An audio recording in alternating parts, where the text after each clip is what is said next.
ಕೇಳಿದ್ದೀವಿ. ಮಾನ್ಯ ಮಂತ್ರಿಗಳು ನನಗೆ ಅದರ ಬಗ್ಗೆ ಗೊತ್ತಿಲ್ಲ, ಆದ್ರೆ ಒಂದು ಮಾತ್ರ ನಾನು ಹೇಳಿಕ್ಕೆ ಇಷ್ಟಪಡ್ತೀನಿ. ಹಿಂದೆ ಕೂಡ ನಾನು ತಮ್ಮ ಜೊತೆಯಲ್ಲಿದ್ದೆ, ಮುಂದೆ ಕೂಡ ತಮ್ಮ ಜೊತೆಯಲ್ಲೇ ಇರ್ತೀನಿ. ನಾನು 32 ಸಂಘಟನೆಗಳ ಜೊತೆಯಲ್ಲಿ ನಂದು ಒಂದು ಸಂಘಟನೆ ವೇದಿಕೆ ಮೇಲೆ ಹೇಳಿದ್ದೀನಿ. ಇವತ್ತು ಕೂಡ ಅದೇ ರೀತಿಯಲ್ಲಿ ನಾನು ನಿಮ್ಮ ಜೊತೆಯಲ್ಲಿ ಇರ್ತೀನಿ ಅನ್ನುವಂತ ಒಂದು ಮಾತುಗಳನ್ನ ನಿನ್ನೆ ಕೂಡ ಮಾನ್ಯ ಮಂತ್ರಿಗಳು ಪುನರುಚ್ಚರಿಸಿದ್ದಾರೆ. ಮತ್ತು ಲೀಗಲ್ ಒಪಿನಿಯನ್ ಕೇಳಿದ್ದೀವಿ ಅಡ್ವೊಕೇಟ್ ಜನರಲ್ ಅವರಿಂದ.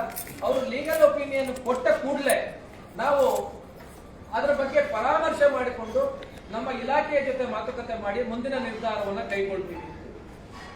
ನಾವು ಮಾನ್ಯ ಮಂತ್ರಿಗಳ ಮಾತಿನ ಮೇಲೆ ಸಂಪೂರ್ಣವಾದಂತ 100% ನಮಗೆ ಭರವಸೆ ಇದೆ. ಆದ್ರೆ ಇವತ್ತು ಈ ಪ್ರೆಸ್ ಮೀಟ್ನ ಉದ್ದೇಶ ಭರವಸೆಯ ಪ್ರಶ್ನೆ ಅಲ್ಲ. ಮಂತ್ರಿಗಳ ಮೇಲೆ ನಾವು ಭರವಸೆ ಇಲ್ದಿರ ಈ ಪ್ರೆಸ್ ಮೀಟ್ ಮಾಡ್ತಾ ಇಲ್ಲ. ಬಟ್ ಆದ್ರೆ ಇವತ್ತು ರಾಹುಲ್ ಗಾಂಧಿ ಅವರು ಬರೆದಿರ್ತಕ್ಕಂಥ ಪತ್ರದ ಆಧಾರದ ಮೇಲೆ ಮಾನ್ಯ ಮುಖ್ಯಮಂತ್ರಿಗಳು ಯಾವ ರೀತಿಯಾದಂತ ನಿರ್ಧಾರವನ್ನು ತೆಗೆದುಕೊಳ್ತಾರೆ ಅನ್ನುವಂಥದ್ದು ಪ್ರಮುಖವಾದಂತ ಪ್ರಶ್ನೆ ಇವತ್ತು ನಮ್ಮನ್ನು ಕಾಣ್ತಾ ಇದೆ. ಸರ್, ಕಾರಣ ಇಷ್ಟೇ. ಏನು ಅಂದ್ರೆ ಇವತ್ತು ನಿರ್ದೇಶನ ಏನೋ ಇವತ್ತು ಆದೇಶವನ್ನೇನೋ ನಮ್ಮ ನ್ಯಾಯಾಲಯ ಮಾಡಿ ಇವತ್ತು ಮೇಲ್ಮನವಿ ಸಲ್ಲಿಸಬೇಕಾದ್ರೆ ಮೇಲ್ಮನವಿ ಸಲ್ಲಿಸಲಿಕ್ಕೆ ಬೇಕಾಗಿರ್ತಕ್ಕಂಥದ್ದು ನಮ್ಮ ರಾಜ್ಯ ಸರ್ಕಾರದ ಒಂದು ಆದೇಶ, ರಾಜ್ಯ ಸರ್ಕಾರ ಒಂದು ಪರ್ಮಿಷನ್ ಅನ್ನು ಕೊಡಬೇಕು ಮತ್ತು ಸುಪ್ರೀಂ ಕೋರ್ಟ್ಗೆ SLP ಹೋಗಲು ಅದಕ್ಕೊಂದು ನೋಟಿಫಿಕೇಶನ್ ಅನ್ನು ಕೂಡ ಜಾರಿ ಮಾಡಬೇಕು. ಈ ನೋಟಿಫಿಕೇಶನ್ ಜಾರಿ ಮಾಡುವಂತ ಎಲ್ಲ ಒಂದು ಅಧಿಕಾರವನ್ನ ನಮ್ಮ ಮಾನ್ಯ ಮುಖ್ಯಮಂತ್ರಿಗಳೇ ಹೊಂದಿರ್ತಾರೆ. ಅದರಿಂದ ಎಲ್ಲ ಒಂದು ರೀತಿಯಲ್ಲಿ ರಾಹುಲ್ ಗಾಂಧಿ ಅವರು ಬರೆದಿರ್ತಕ್ಕಂಥ ಪತ್ರ ಇದೆ ಅಂತ ಹೇಳ್ಬಿಟ್ಟು ರಾಹುಲ್ ಗಾಂಧಿ ಅವರು ಇವರಿಗೆ ವೈಟ್ ಟ್ಯಾಕ್ಸಿ ಅವರಿಗೆ ಅನುಕೂಲ ಮಾಡಿಕೊಡಿ ಅಂತ ಹೇಳ್ಬಿಟ್ಟು ಅಗ್ರಿಗೇಟರ್ ಕಂಪನಿಗಳಿಗೆ ಅನುಕೂಲ ಮಾಡಿಕೊಡಿ ಅಂತ ಹೇಳ್ಬಿಟ್ಟು ನಾವು ಹೇಳಿದ್ದು ಪಕ್ಷದಲ್ಲಿ ಆ ಪತ್ರದಲ್ಲಿ ನಮಗೆ ಹಿನ್ನಡೆ ಆಗುತ್ತೇನೋ ಅನ್ನೋಂಥ ಒಂದು ಭಯದ ವಾತಾವರಣ ಇರೋ ಕಾರಣದಿಂದ ಇವತ್ತು ನಾವು ಈ ಮಾಧ್ಯಮದ ಮೂಲಕ ಸರ್ಕಾರಕ್ಕೆ ಒಂದು ಮನವಿಯನ್ನ, ಸರ್ಕಾರಕ್ಕೆ ಒಂದು ನಮ್ಮ ಮುಂದಿನ ಹಾದಿಯನ್ನ ತಿಳಿಸಬೇಕು ಅಂತ ಹೇಳ್ಬಿಟ್ಟು ಬಯಸ್ತಾ ಇದ್ದೀವಿ. ಮೊದಲನೇದಾಗಿ ಸರ್, ನಾವು ಯಾಕೆ ನಮ್ಮ ರಾಜ್ಯ ಸರ್ಕಾರ ಮೇಲ್ಮನವಿಯನ್ನ ಸಲ್ಲಿಸಬೇಕು ಅಂತ ಹೇಳ್ಬಿಟ್ಟು ತಮ್ಮ ಮುಂದೆ ಇಡ್ಲಿಕ್ಕೆ ಬಯಸ್ತೀವಿ. ಯಾಕೆಂದ್ರೆ ಸಾರ್ವಜನಿಕರಿಗೂ ಕೂಡ ಇದು ಬಹಳಷ್ಟು ಅರಿವಿನ ಕೊರತೆ ಇರೋ ಕಾರಣದಿಂದ ಸಾರ್ವಜನಿಕರು ಕೂಡ ಬೈಕ್ ಟ್ಯಾಕ್ಸಿ ಬೇಕು ಅಂತ ಹೇಳ್ಬಿಟ್ಟು ಕೆಲವರು ಎಲ್ಲರೂ ಅಲ್ಲ, ಕೆಲವರು ಅನ್ಕೊಂಡಿರೋ ಕಾರಣದಿಂದ ಹೇಳ್ಬೇಕು. ಯಾಕೆಂದ್ರೆ ನೋಡಿ, ಇವತ್ತು ಬೈಕ್ ಟ್ಯಾಕ್ಸಿಗೆ ಮೊದಲು ನಮ್ಮ ಸಾರ್ವಜನಿಕರಿಗೆ ಅರ್ಥ ಮಾಡ್ಕೋಬೇಕಾಗಿರೋದು, ಅದಕ್ಕೆ ಯಾವುದೇ ರೀತಿಯಂತ ಬೈಕ್ ಟ್ಯಾಕ್ಸಿಯಲ್ಲಿ ಇವತ್ತು ಅಪಘಾತ ಆದ್ರೆ ಅವರಿಗೆ ಇನ್ಶೂರೆನ್ಸ್ ಸಿಗಲ್ಲ. ಬೈಕ್ ಟ್ಯಾಕ್ಸಿ ಇವತ್ತಿಗೂ ಕೂಡ ಇಲ್ಲಿಗಲ್, ಎಂತೇನು ಇಲ್ಲಿಗಲ್ ಇತ್ತು. ಸರ್ಕಾರ ಮುಂದೆ ಕಾನೂನನ್ನ ರೂಪಿಸುವವರೆಗೂ ಇಲ್ಲಿಗಲ್ಲೇ ಇರುತ್ತೆ. ಆ ಕಾನೂನು ಆಗಬಾರದು ಅನ್ನುವಂಥದ್ದೇ ನಮ್ಮ ಒತ್ತಾಯ. ಮತ್ತೆ ಹಿಂದೆ ಇವಾಗ 2021 ನಂತರ ಏನು ಬೈಕ್ ಟ್ಯಾಕ್ಸಿ 23 ನಂತರ ಜಾಸ್ತಿ ಆಗಿತ್ತು ಬೆಂಗಳೂರು ನಗರದಲ್ಲಿ.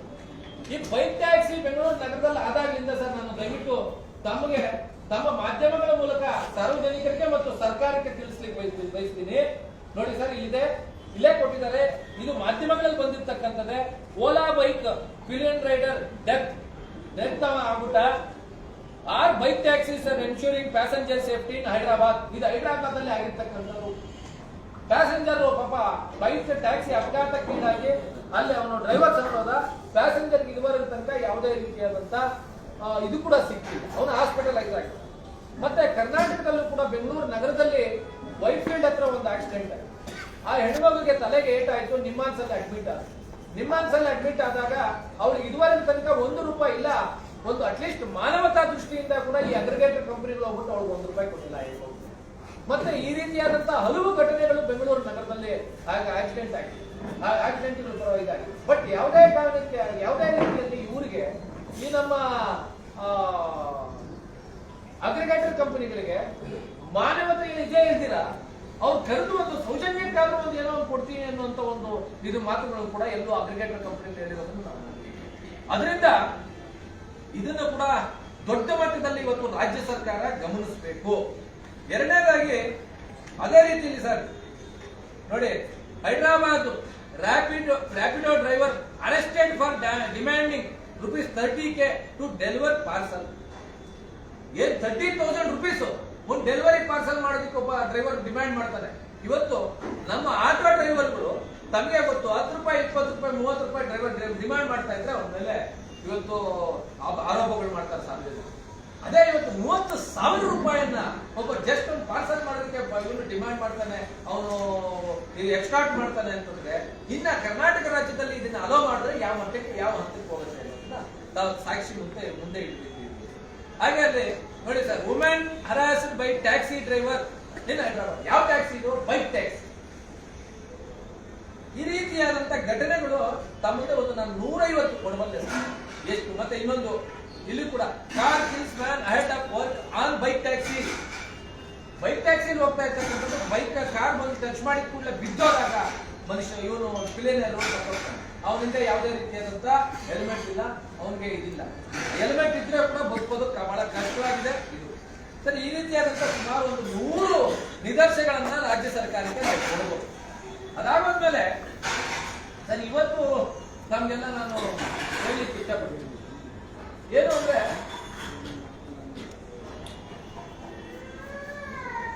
ನೋಡಿ ಯಾವ ರೀತಿಯಲ್ಲಿ Amit Bangalore gang rape investigation lens rapid how does the bike taxi company recruit its rider ಇದನ್ನು ಕೊಟ್ಟಿದ್ದಾರೆ. ಯಾವ ರೀತಿಯಲ್ಲಿ ಬೈಕ್ ಟ್ಯಾಕ್ಸಿ ರೈಡರ್ಸ್ ಅನ್ನ ಇವರು ಈ ಕಂಪನಿ ರ್ಯಾಪಿಡೋ ಅಂತ ಕಂಪನಿನೋ ಓಲಾನ ಯಾವುದೇ ಇನ್ನೊಂದು ಅಗ್ರಿಗೇಟರ್ ಕಂಪನಿ ಯಾವ ರೀತಿಯಲ್ಲಿ ರೆಕ್ರೂಟ್ ಮಾಡ್ಕೊಳ್ತಾ ಇದ್ದಾರೆ ಅಂದ್ರೆ, ನಿಮ್ಗೆ ಯಾವುದೇ ರೀತಿಯಾದಂತ ನಿಮ್ದು ಪೊಲೀಸ್ ವೆರಿಫಿಕೇಶನ್ ಕೂಡ ನೆಸೆಸಿಟಿ ಇಲ್ಲ. ಇದು ರೇಪ್ ಮಾಡಿಕೊಂಡಿರ್ತಕ್ಕಂಥ ವರದಿ.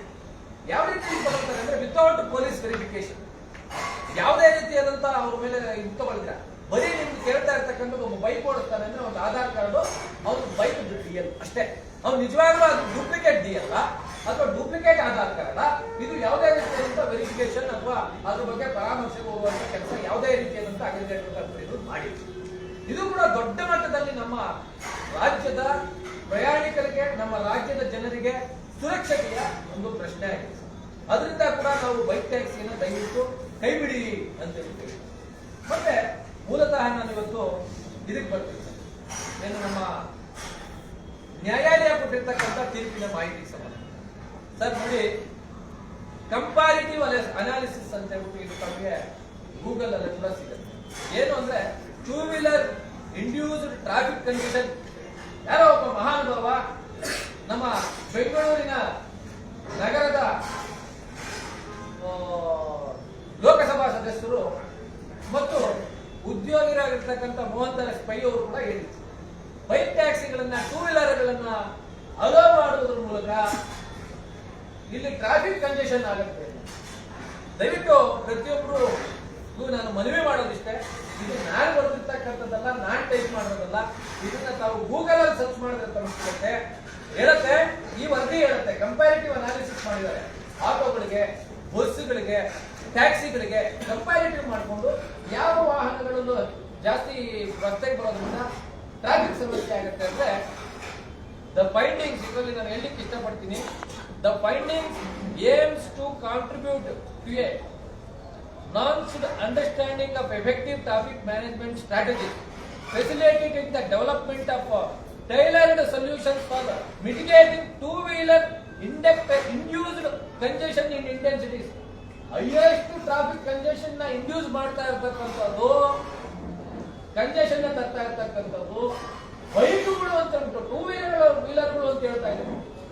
ಇನ್ನ ಆಟೋಗಳು ಯಾವ ರೀತಿ ಇದಾಗುತ್ತೆ, ಇದನ್ನ ದಯವಿಟ್ಟು ಈ ರೀತಿ ಏನಾದರೂ 2 ವೀಲರ್ಗಳನ್ನ ಖಾಸಗಿ ಇದರಿಂದ ಏನಾದರೂ ಕಮರ್ಷಿಯಲ್ ಇದಕ್ಕೆ ಏನಾದರೂ ಕೊಟ್ಟ ಪಕ್ಷದಲ್ಲಿ ರಸ್ತೆಗಳಲ್ಲಿ ಇನ್ನಷ್ಟು ಟ್ರಾಫಿಕ್ ಸಮಸ್ಯೆ ಹೆಚ್ಚಾಗತ್ತೆ ಹೊರತು ಕಡಿಮೆ ಆಗೋದಿಲ್ಲ. ಇದನ್ನ ದಯವಿಟ್ಟು ಸರ್ಕಾರ ಅರ್ಥ ಮಾಡ್ಕೋಬೇಕು. ಏನೋ ಟ್ರಾಫಿಕ್ ಕಮ್ಮಿ ಮಾಡುತ್ತೆ ಅಂತ ಅನ್ಕೊಂಡ್ರೆ ಅದು ತಪ್ಪು ಅನ್ನುವಂತ ಮಾಹಿತಿಯನ್ನ ಅರ್ಥ ಮಾಡ್ಕೋಬೇಕು. ಇದಾದ್ಮೇಲೆ ನೆಕ್ಸ್ಟ್ ನಾನು ಬರ್ಲಿಕ್ಕೆ ಇಷ್ಟಪಡ್ತೀನಿ.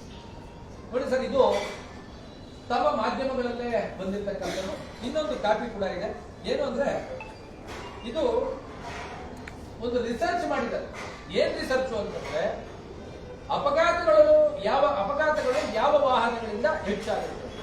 ನಿಮ್ಮನ್ಸ್ ವರದಿ ಕೊಡುತ್ತೆ, 60 to 70% of the vehicles accident ಆಗಿರ್ತಕ್ಕಂಥದ್ದು ನಿಮ್ಮನ್ಸಿನ ಡಾಕ್ಟರ್ನ ವರದಿ ಪ್ರಕಾರ ಆಕ್ಸಿಡೆಂಟ್ ಆಗಿರ್ತಕ್ಕಂಥದ್ದು 2 ವೀಲರ್ 60 to 70%. ಇದಕ್ಕೆ ಫ್ಯಾಟಾಲಿಟಿ ಇದೇನು, ಯಾರು ಸತ್ತಿರ್ತಕ್ಕ ಸಾವು ಯಾವುದರಲ್ಲಿ ಜಾಸ್ತಿ ಸಂಭವಿಸಿದೆ, ಆ ಸಾವು ಕೂಡ ಸಂಬಂಧಿಸಿರ್ತಕ್ಕಂಥದ್ದು ಅತಿ ಹೆಚ್ಚು ಸಾವು ಸಂಭವಿಸಿರ್ತಕ್ಕಂಥದ್ದು ಈ ಒಂದು 2 ವೀಲರ್. ಇದರ ರಿಪೋರ್ಟ್ ಕೂಡ ಇದೆ. ಇದನ್ನು ಕೂಡ ನಮ್ಮ ಮಾಧ್ಯಮಗಳ ಮೂಲಕ ಸರ್ಕಾರಕ್ಕೆ ಸಲ್ಲಿಸಲಿಕ್ಕೆ ಬಯಸ್ತೀವಿ. ತಿಳಿಸ್ಲಿಕ್ಕೆ ಬಯಸ್ತೀನಿ. ಹಾಗೆ ಇನ್ನೊಂದು ರಿವ್ಯೂ ಇದೆ ಸರ್, ಇದು ಬಹಳ ಪ್ರಮುಖವಾದಂತ ರಿವ್ಯೂ. ಏನು ಅಂತಂದ್ರೆ ಈ ರಿವ್ಯೂ ಅಲ್ಲಿ two wheelers, A review causes on accidents in two wheelers, ಇದು ಇಂಟರ್ನ್ಯಾಷನಲ್ ಜರ್ನಲಿಸಂ ಮಾಡಿರ್ತಕ್ಕಂಥ ರಿವ್ಯೂ.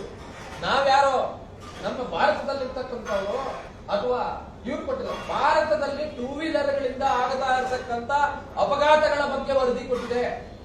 ಇಡೀ ದೇಶದಲ್ಲಿ ಮಾತ್ರವಲ್ಲ, ಇಡೀ ವರ್ಲ್ಡ್ಗೆ, ಅಂದ್ರೆ ನಮ್ಮ ಇಡೀ ಪ್ರಪಂಚದಲ್ಲಿರ್ತಕ್ಕಂಥ ಎಲ್ಲಾ ಕಂಟ್ರಿಗಳಿಗೆ ಕಂಪೇರ್ ಮಾಡಿದ್ರೆ ನಮ್ಮ ಭಾರತ ದೇಶದಲ್ಲಿ ಟೂ ವೀಲರ್ಗಳ ಅಪಘಾತ ಅತಿ ಹೆಚ್ಚಿದೆ ಅನ್ನುವಂತ ಮಾತನ್ನ, ಅನ್ನುವಂತ ವರದಿಯನ್ನ ಈ ಒಂದು ಇಂಟರ್ನ್ಯಾಷನಲ್ ಜರ್ನಲಿಸ್ಟ್ ಇದರಲ್ಲಿ ತಮ್ಮ ಇದರಲ್ಲಿ ಪಬ್ಲಿಷ್ ಮಾಡಿರ್ತಕ್ಕಂಥ ಇದು 2025ರ ಒಂದು 24ರ ಒಂದು ಪಬ್ಲಿಕೇಶನ್, ಜನವರಿ 2024 ಪಬ್ಲಿಷ್ ಮಾಡಿದ್ದಾರೆ. ಸೊ ಇದೆಲ್ಲವೂ ವರದಿಗಳು ಇವತ್ತು ಲಭ್ಯವಿದೆ ಸರ್. ಅದಾಗೋದ್ಮೇಲೆ ಸರ್ ಬಹಳ ಪ್ರಮುಖವಾಗಿ ನಾನು ಬರುವಂತದ್ದು ICRA, ಇದು ಇಂಡಿಯನ್ ಟೂ ವೀಲರ್ ಇಂಡಸ್ಟ್ರಿ ಅಂತ ಒಂದು ಜರ್ನಲಿಸ್ಟ್ ಕೊಡ್ತಾರೆ. ಇಂಡಿಯನ್ ಟೂ ವೀಲರ್ ಇಂಡಸ್ಟ್ರಿ, ಇದಕ್ಕೆ ಇಂಡಿಯನ್ ಟೂ ವೀಲರ್ ಇಂಡಸ್ಟ್ರಿಗೆ ಈ ಒಂದು ಜರ್ನಲಿಸ್ಟಿಸಂ ಇದರಲ್ಲಿ ಮಾಡಿರ್ತಕ್ಕಂಥ ಇದ್ರಲ್ಲೂ ಕೂಡ ಒಂದು ಅವರು ಯಾವ್ಯಾವ ಇದರಲ್ಲಿ ತಾವು ನೋಡಬಹುದು. ತಮಗೂ ಒಂದು ಕಾಪಿಗಳನ್ನ ಕೊಡ್ತೀವಿ. ವಾಹನಗಳು ಯಾವ ರೀತಿ ಇದೆ, ವಾಹನಗಳ ಬ್ರೇಕಿಂಗ್ ಸಿಸ್ಟಮ್ ಯಾವ ತರ ಇದೆ, ಟೂ ವೀಲರ್ಗಳು ಯಾವ ರೀತಿ ಆಕ್ಸಿಡೆಂಟ್ಗಳಿಗೆ ಒಳಪಡುತ್ತೆ, ಟೂ ವೀಲರ್ಗಳು ಯಾವ್ಯಾವ ಎಷ್ಟು ಪರ್ಸೆಂಟೇಜ್ ಅಲ್ಲಿ ಇವತ್ತು ವಾಹನಗಳು ಆಕ್ಸಿಡೆಂಟ್ ಆಗುತ್ತೆ ಮತ್ತು ಈ ವಾಹನಗಳು ಆಕ್ಸಿಡೆಂಟ್ ಆಗ್ಲಿಕ್ಕೆ ಕಾರಣಗಳೇನು ಅನ್ನುವಂಥ ವರದಿಯನ್ನ ಪ್ರಕಟ ಮಾಡೋದು. ಈ ಪ್ರಕಟ ಮಾಡಿರ್ತಕ್ಕಂಥ ಇದರಲ್ಲಿ ವಾಹನಗಳಲ್ಲಿ ಆಂಟಿ ಲಾಕ್ ಬ್ರೇಕಿಂಗ್ ಸಿಸ್ಟಮ್, ಅಂದ್ರೆ ತಮಗೆ ಗೊತ್ತಿರ್ಬೋದು ALBS ಅಂತ ಹುಟ್ಟು ಇವತ್ತು ಹೊಸದಾಗಿ ಬೈಕ್ಗಳು, ಅದಾದ್ಮೇಲೆ ABC ಮೊದಲು ಬರ್ತಾ ಇದ್ದು ಆಂಟಿ ಬ್ರೇಕಿಂಗ್ ಸಿಸ್ಟಮ್ಸ್ ಇದ್ರೆ ಬರ್ತಾ ಇತ್ತು. ಅದು ಕೂಡ ವರದಿಯ ಪ್ರಕಾರ ಇವತ್ತು ಟೂ ವೀಲರ್ಗಳು ಇಷ್ಟೆಲ್ಲ ಅಳವಡಿಸಿಕೊಂಡಿದ್ರೆ ಕೂಡ, ಇದನ್ನ ಅಳವಡಿಸಿಕೊಂಡಿದ್ರೆ ಕೂಡ, ಏನು ABS ಅನ್ನ ಅಳವಡಿಸಿಕೊಂಡಿದ್ರೆ ಕೂಡ, ಡಿಸ್ಕ್ ಬ್ರೇಕ್ಗಳನ್ನ ಅಳವಡಿಸಿಕೊಂಡಿದ್ರೆ ಕೂಡ ಅತಿ ಹೆಚ್ಚು ಇವತ್ತು ವಾಹನಗಳು ಟೂ ವೀಲರ್ಗಳು ಅಪಘಾತ ಆಗ್ತಾ ಇದೆ ಅನ್ನೋದು ಈ ಒಂದು ಆಟೋಮೇಟಿವ್ ರಿಸರ್ಚ್ ಕಂಪನಿ ICRA ಹೇಳ್ತಾರೆ. ಇದು ದೊಡ್ಡ ಇನ್ವೆಸ್ಟ್ಮೆಂಟ್ ಮಾಡುವಂತ ಕಂಪನಿ, ಇನ್ವೆಸ್ಟ್ಮೆಂಟ್ ಯಾವ್ದಾದ್ರು ಮಾಡಬಹುದು ಅಂತ ರಿಸರ್ಚ್ ಮಾಡುವಂತ ಕಂಪನಿ. ಈ ಕಂಪನಿ ಇವತ್ತು ಹೇಳ್ತಾರೆ ಈ ರೀತಿ ಅಪಘಾತಗಳಾದಾಗ ದೊಡ್ಡ ಮಟ್ಟದಲ್ಲಿ ಈ ರೀತಿ ಇದಾಗುತ್ತೆ. ಇದೊಂದು ತನ್ನ ವರದಿಯಲ್ಲಿ ಒಂದು ಪ್ರಕಟಣೆ ಮಾಡಿದೆ ಸರ್. ಬಹಳ ಇದನ್ನ ಒತ್ತಿ ಹೇಳಲಿಕ್ಕೆ ಬಯಸ್ತೀನಿ. ಇದರಲ್ಲಿ ಒಂದು ಡಿವಿಷನ್ ಕೊಟ್ಟಿದ್ದಾರೆ ಸರ್. ನಮಗೂ ಈ ಒಂದು ಕಾಪಿಗಳನ್ನ ಕೊಟ್ಟಿಕ್ಕೆ ಹೇಳ್ತೀನಿ.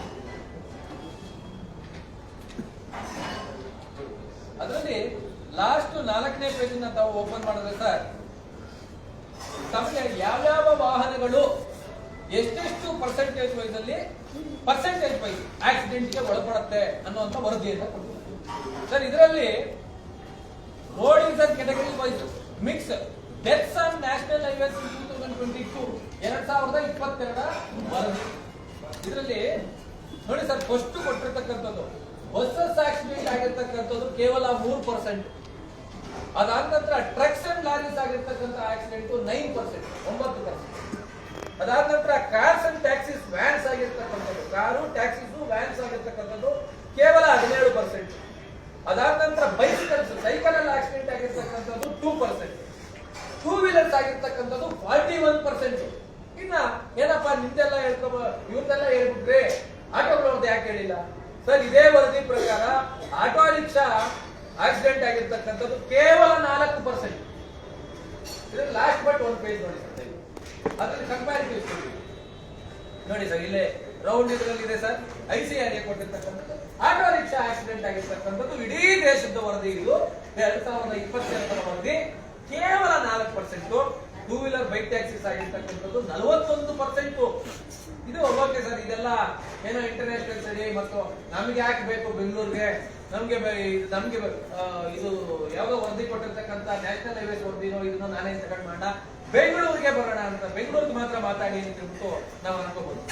ಈಗ ನಾನು ಬರ್ತೇನೆ ಸರ್, ನಮ್ಮ ಬೆಂಗಳೂರಿನ ನಗರಕ್ಕೆ ಸಂಬಂಧಪಟ್ಟಂತೆ ನೋಡಿ ಸರ್, ಬೆಂಗಳೂರು ನಗರಕ್ಕೆ ಸಂಬಂಧಪಟ್ಟಂತೆ ಒಂದು ವೆಬ್ಸೈಟ್ ಅಲ್ಲಿ ಪೊಲೀಸರು ತಮ್ಮ ವೆಬ್ಸೈಟ್ ಅಲ್ಲಿ ಹಾಕೊಂಡಿರ್ತಕ್ಕಂಥ ವರದಿ, ನನ್ನ ವರದಿಯಲ್ಲ, ಪೊಲೀಸ್ ವೆಬ್ಸೈಟ್ ನಮ್ಮ Karnataka state police service KSPS.in ಏನಿದೆ, gov.in ಏನಿದೆ, ಅದರಲ್ಲೂ ಹೋದ್ರೆ ನಿಮಗೆ ಸಿಗುತ್ತೆ.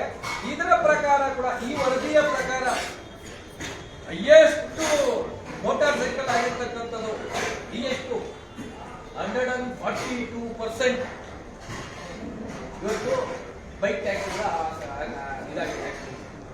ಡೆತ್ ಆಗಿರ್ತಕ್ಕಂಥ ಇದು ಪರ್ಸೆಂಟೇಜ್ ಬೇಕು. ಮತ್ತೆ LMV ಪೆಡೆಸ್ಟ್ರಿಯನ್ಸ್ ಸ್ವಲ್ಪ ಜಾಸ್ತಿ ಆಗಿದ್ದಾರೆ, 28.71%. LMV 34% ಆಗಿದೆ. 3 ವೀಲರ್ಸ್ 31%. 3 ವೀಲರ್ ಇನ್ಕ್ಲೂಡ್ಸ್ ಆಟೋ ಇದು ಎಲ್ಲ ಸೇರಿ ಗೂಡ್ಸ್ ವಾಹನಗಳು ಸೇರಿಕೊಂಡು. ಸೈಕಲ್ 13% ಆಗಿದೆ, ಲಾರಿ 11% ಆಗಿದೆ, ಬಸ್ ಕೇವಲ 4% ಆಗಿದೆ.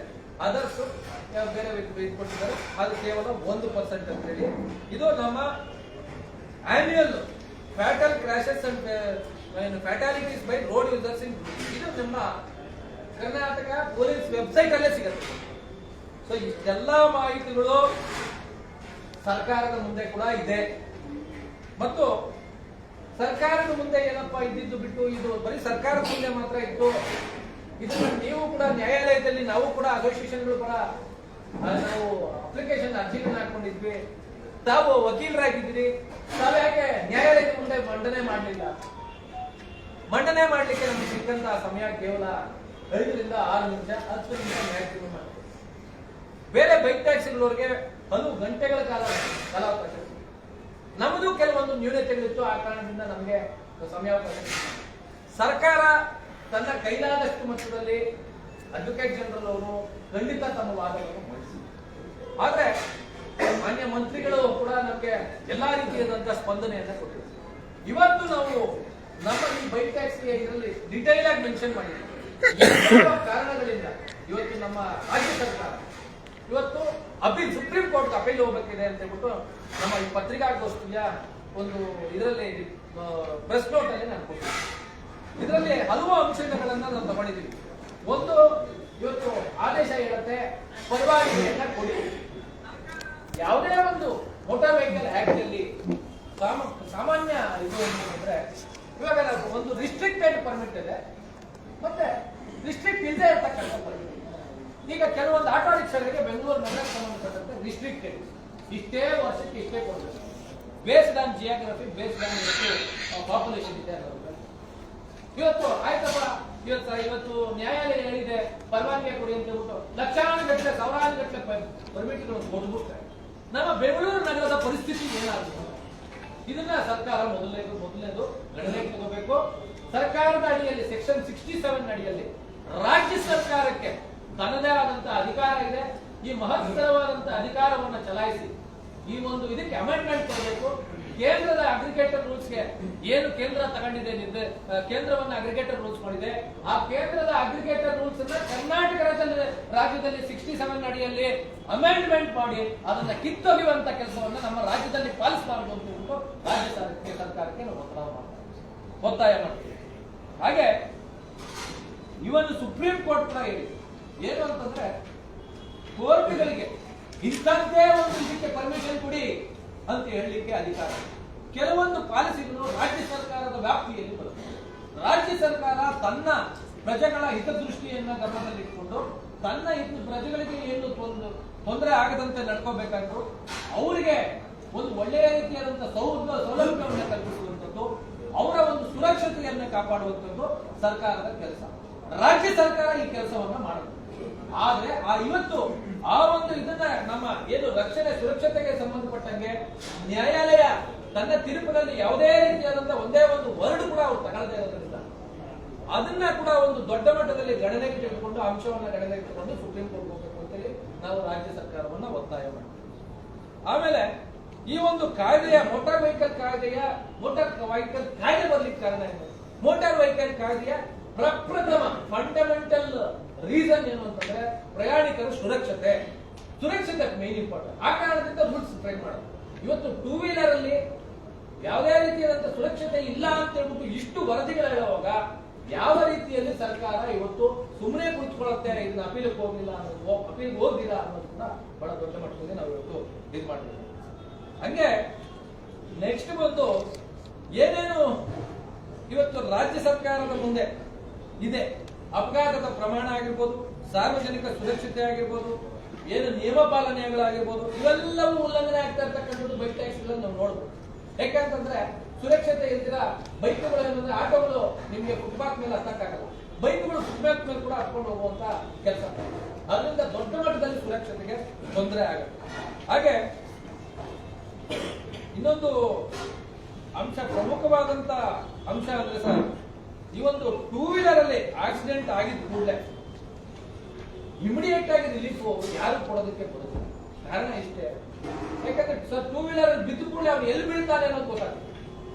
ಹಿಂದ್ಗಡೆ ದೊಡ್ಡ ವೆಹಿಕಲ್ ಹೋಗ್ತಾ ಇರ್ಬೋದು, ಅಥವಾ ಸಣ್ಣ ವೆಹಿಕಲ್ ಕಾರೇ ಹೋಗ್ತಾ ಇರ್ಬೋದು, ಸ್ಲಿಪ್ ಆಯ್ತು ಅಂದ ಕೂಡಲೇ ಪಕ್ಕದಲ್ಲಿ ಇಮಿಡಿಯೇಟ್ ಆಗಿ ಪಕ್ಕದಲ್ಲಿ ಬಿದ್ದು ಹೋಗ್ತಾರೆ. ಟೂ ವೀಲರ್ ಕಾರಣದಿಂದ ಕಾರುಗಳಿಂದ ಅಲ್ಲಿ ಅಪಘಾತ ಜಾಸ್ತಿ ಆಗುತ್ತೆ. ಟೂ ವೀಲರ್ ಕಾರಣದಿಂದ ಟ್ಯಾಕ್ಸಿ